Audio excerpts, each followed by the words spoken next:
Okay, this is going to be kind of an end thing to the USA campaign. I kind of didn't want to complete the game on camera because I completed it off camera. And, because I didn't figure people would want to see anything, but a couple of people expressed desire to see the rest of the game. And I have a couple of saves here and there to kind of show off. Now, this is the end game of where I ended recording. And you can see we're just at the Durango and Nuevo Leon border with Mexico. I believe I was contemplating taking over Haiti, etc. And imposing the Monroe Doctrine on the Western Hemisphere. For the most part. Now, the entire game, you basically look for opportunities to take advantage of things, to basically get prestige, land, and stuff like that. And prestige is pretty important. France is #1 because of prestige. And to a large extent, that happens. There's also a modifier I want to show off. And I think this is right before I declare war on Haiti. But there's also the fact that the United Kingdom has released Colombia and Canada, and I say that you look for opportunities to gain prestige and stuff like that.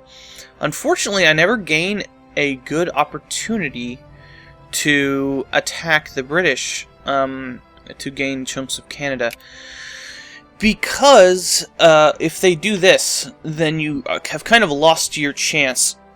And they do this because if you are the USA and you are powerful, they will do that on purpose, because it switches these from being colonies to being states, and then they are super expensive to get, especially British Columbia, which is 20 infamy to take that. Now that's much better than Haiti, but I never had an opportunity to do that where I had a set of infamy basically that I could use and still have a good opportunity to declare war on the United Kingdom. Now there's another country that really benefits from my I suppose searching for opportunities, and that's the North German Federation. Now I decided, since the NGF was down, and it looks like out at this point, they've lost pieces to Russia, they've lost pieces to Austria, they've lost pieces to France, and they've even lost pieces to the Netherlands. I decided, I was going to help them. Also of note is that Scandinavia, at one point, sphered Denmark and then formed Scandinavia. I thought they needed Finland for that, but apparently they don't anymore. The Netherlands got this part of Egypt so they could build a canal. Sardinia, Piedmont started, I was going to say annexing Africa, but no, they just started colonizing Africa. I do get a colony in Africa, but not a very good one. And I get it just because I want to have a colony in Africa. So let's skip to the next one. I'll probably enter the game now, just to show off. Yeah, here's another one of these wars. And you can see here that compared to the last save, that the NGF has gained land back from the Netherlands. And maybe even France? I don't think so, no. But that I own Haiti at this point. So one of the main reasons I side with the NGF is that they don't have any American colonies. And I have another save on here, I'm not sure why.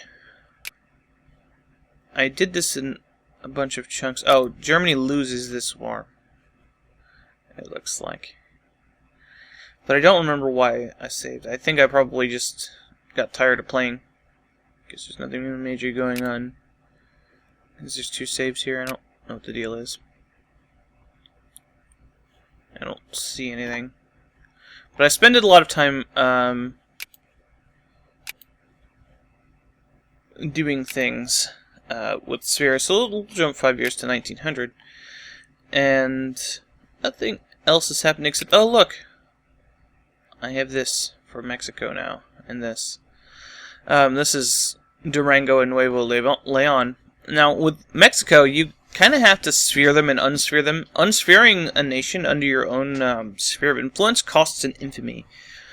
So it is kind of a sacrifice to do that. And you can see here, the Dutch lost their Guyana here. But as you can see here, the Germans have gotten land back from both Austria and France. And you'll see that I'm #1 in prestige, and this is because I participated in a war and helped them out. You can see I'm allied with them at this point in the game. And I don't think I expanded to Mexico anymore, because I'm looking for opportunities elsewhere. And basically just helping out my NGF bros in their wars and such like that. I apparently made a lot of saves there. Not sure why. I tend to not make saves while I'm at war. Italy forms at some point. I don't know if I pointed that out, but here, Italian Africa is a big part, and Scandinavia actually owns a bunch of it. It's pretty weird. The British own very little of Africa in comparison to what they normally own. And the Ottomans have completely taken over Egypt at this point. Nothing really happens over here. China westernizes and Japan westernizes. They both become great powers, but they never actually get the entire thing of China, and I'm not sure why. I thought when they westernized they were supposed to annex all these, but they don't. We get Hawaii much earlier. I think I did that while on screen, even. And have I done it? Yeah, yes. I get these islands. I miss Easter Island because I completely forgot about it. Okay. Let's go to 1909.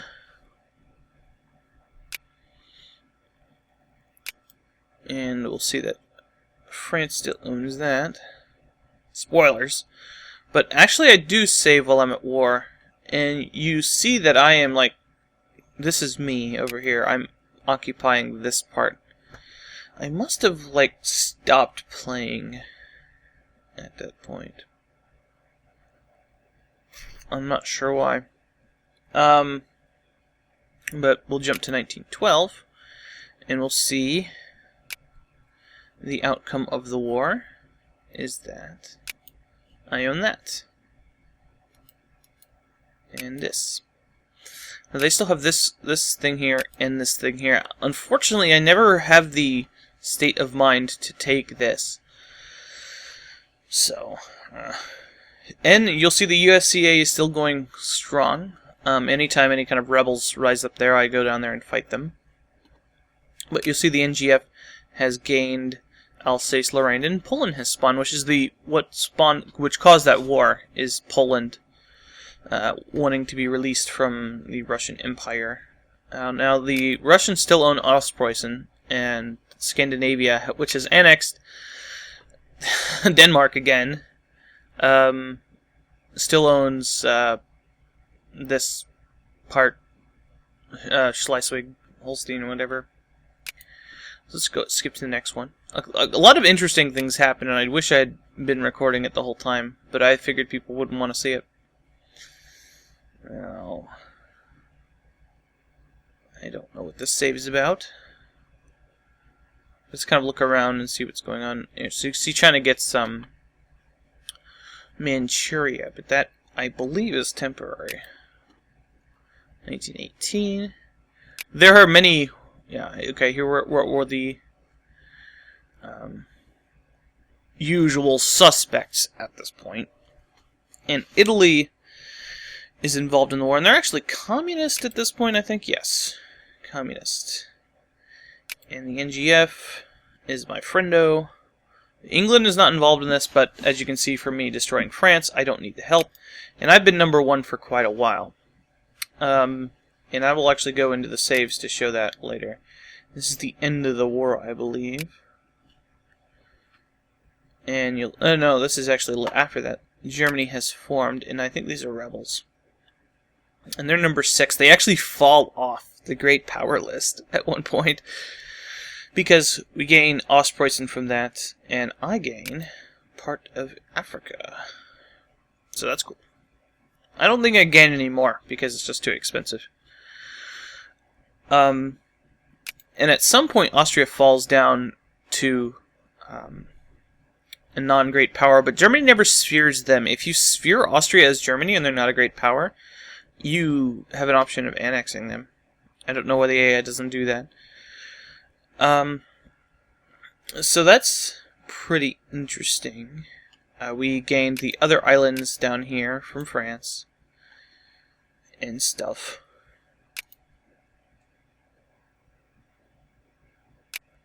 And I entered the game earlier to try to show off the modifier that I was trying to show, but this is basically the end game here. And I'll actually go into this just to show it off. Okay. So this is the full potential of the United States right here.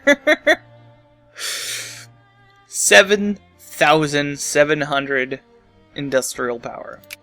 Technologies all maxed out. Oh no, no late interwar bombers and authoritarianism, which I can't unlock. Don't have any of the things that I need for that. I got lazy and decided I don't need 700 brigades. Nope. So I just don't build them. Actually, at some point I stopped being able to maintain all of my troops. Like, I can't get enough goods for them because I've bought all of them in the world. And LF means that I can't really do anything. 97.5% literacy. 71 point things. 57 million people. Republican Party's pretty thing, but I was focusing on socialists a lot. And at one point I actually did have a socialist party in power, but it didn't last very long. So, Temperance League, Homestead Act. I think I showed that in the game. Geneva Convention. But the Statue of Liberty is what I wanted to show. Assimilation rate 500%. And Prestige 0.4, which is huge. And Immigrant Attraction plus 200%. That makes you into the place for immigrants to come. And I think that doesn't mean time to happen. Anywhere between the end of the Civil War and 1900. I think I get it fairly early, though. So it has a huge impact. Women's suffrage, not too bad. Penal colonies, central bank. I don't know why I did that. Probably just to get rid of the thingamajig. Because they don't take any loans. And you can see we have some Grand Colombian, nationalists. I had a huge communist and anarcho-liberal revolts. But I managed to put them all down pretty easily with my huge army. You see from the diplomacy screen the comparisons with everything else. Oh, and yes, England is communist. Actually, if you look through, you'll see a lot of, well, I guess not, since, yeah, China's communist too. A lot of the European countries are have socialists. Italy used to be communist, as I showed off, but they fell in there. Mighty Krakow is fascist.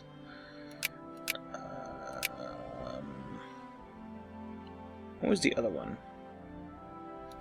Spain fell into absolute monarchy, and late in the game I decided, you know what? Monroe Doctrine, and took that. I don't think I ever took the Netherlands or Scandinavia's islands. I had an opportunity to take Scandinavia's islands, but I decided it wasn't really worth it at that point. But the actual reason I wanted to do that was to show off my sphere. Venezuela, Uruguay, everything, even New Zealand is. I don't think they're in my sphere. Australia and New Zealand kept revolting into something. So see, North America, everything is in my sphere. South America, everything in my sphere. Oceania, everything in my sphere. So basically I sphered everything, even things that are... Oh yeah, when they became communist, they dropped their satellites So these are my friendos now, but they won't ally with me because I own one of their cars. I can't sell it back to them. Not that they're very powerful anyway. But New Zealand and Queen and Australia are my bros. And Canada at one point becomes a great power. I don't think they are at this point. They're pretty close though. They would be a lot better off if they had joined me in my thing, because that would get them a ton of prestige in my wars with Germany and stuff like that. Poland is also communist, it looks like. But the main thing is, when you get switched into LF and have such a huge population, and I think the whole time I was focusing on craftsmen in my high pop provinces. I tried focusing on immigrants, but it didn't do a whole lot. And you'll notice that 57 million and 71% of them are Yankee and 19% of them are Dixie. Yeah. That's the power of the Statue of Liberty right there. Afro-American is also an accepted culture.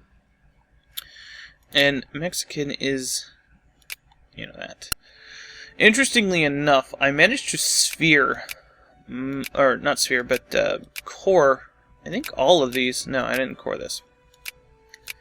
But I cored almost all of these Mexican states. And this is almost entirely Yankee at this point. And then I managed to make Yukon and Alaska states. The Yukon happens pretty quickly. Alaska is extremely expensive in terms of points. Hawaii is a state, but the Hawaiian colonial islands are not. Even though I have more than enough of whatever there. Apparently there's a lot of French people here.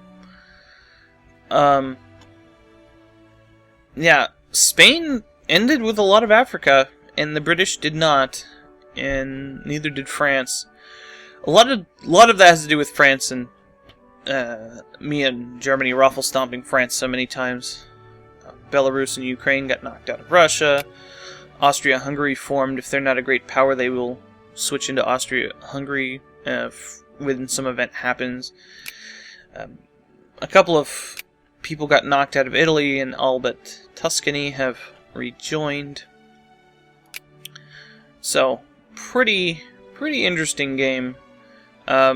Just you have a huge population as the United States. No one can stop you at a certain point.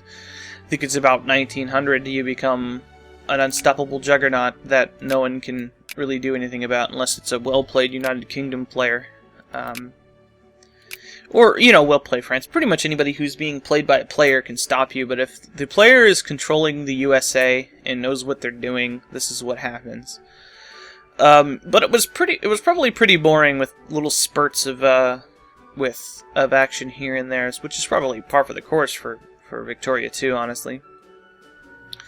England stayed pretty high because of their 3,000 industry, and that's really notable. Is that I believe I have more industry than everybody else put together. Not quite. No, not even close, I guess. But I have more than twice my nearest rival, and a shitload of prestige. Where's France? Let's look at France. France just got the hell kicked out of it. Yeah, they're a communist dictatorship. Number 14.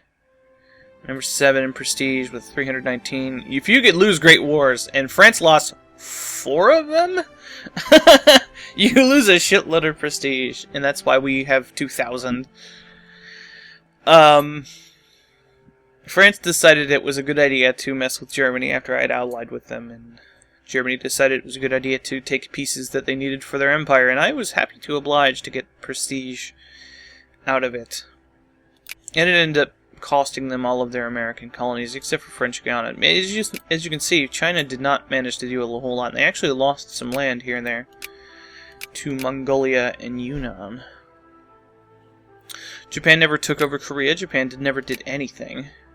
But they are a great power, because largely for the same reason that China is a great power because they have a lot of population with a really heavy industry, more even so than China. Vietnam ended the game pretty well with most of Southeast Asia. Britain dropped all of their stuff here, so they never really did anything with India. And basically, your kind of standard USA game. Basically, get all of the technologies, all of the industry. Build up your soldier pops. Build up your workman pops. Notice how many dudes Canada has. Once they stop being a satellite, they gain a lot of dudes. I think they're up to like 6 million people, which is incredible for that. Not quite as incredible as, 10 million people living in Alaska for York, but, it's pretty good. So yeah, Monroe Doctrine shown almost to its fullest. England still owns a few things, but they don't even own Canada and Colombia anymore. And these are largely inconsequential. This stuff I don't care about. I never had a good opportunity to fight the United Kingdom. I have 10 infamy right now, but it was at the point in the game where I was like, it's kind of over, so let's stop bothering to do stuff. So that's going to be the end of the USA. Oh, and the Ottoman Empire has gotten the Suez Canal. This would be an interesting game to carry over into Hearts of Iron 3, but I am definitely not going to do that. That would be silly. I still have to work on the Persia game more. It's a tedious process, so it'll be done when it's done. And you can see that Belgium has taken a part of France. That's pretty funny. Okay, so that's this. If I do another game, it'll probably be with Japan, because I wanted to show off, kind of fun stuff that's easy and not taxing on my brain. People have been telling me to play the USCA. That is not a fun game. Let's let up, yes. Let's wait until the USA declares war on Mexico. Or, let's hope the United States doesn't declare war on us. Maybe we can get chunks of Colombia? Maybe. And we'll see how few guys they have. It's not looking good. But it is done. It is doable, especially if you look for opportunities. But you have to be very lucky and very... you have to play very well. But it certainly is possible. Maybe I'll do that far down the road. But I think if I do play another one, it'll be Japan. Because that's fun. Or maybe Prussia. I'm thinking Japan, though. Prussia's kind of a done deal. You kind of know what to do with that because... Well, I guess I didn't show it off. But it's very intricate in its kind of diplomacy game, which is the reason I like it so much. More so than pretty much any other thing. I mean, you saw my kind of back and forth sort of thing with England for Mexico. Try doing that with 5 different states all at once. It's like that. And Japan is basically the unciv that has the most early middle game potential, and then China has the most late game potential. Unless they get take the fuck over. So, Japan or Prussia. Or somebody else, maybe. I don't know. But I'm leaning towards those two. That's if I do another one. I got some other stuff I want to do. And I want to do another EU4 game. Maybe another Crusader Kings 2 game. Nothing really, major. Just kind of do stuff while I'm doing stuff. And, having some stuff to show off. So, I will see you later. And we'll maybe play some more Victoria 2 games. But I gotta get back to work on my other stuff. So, see you later.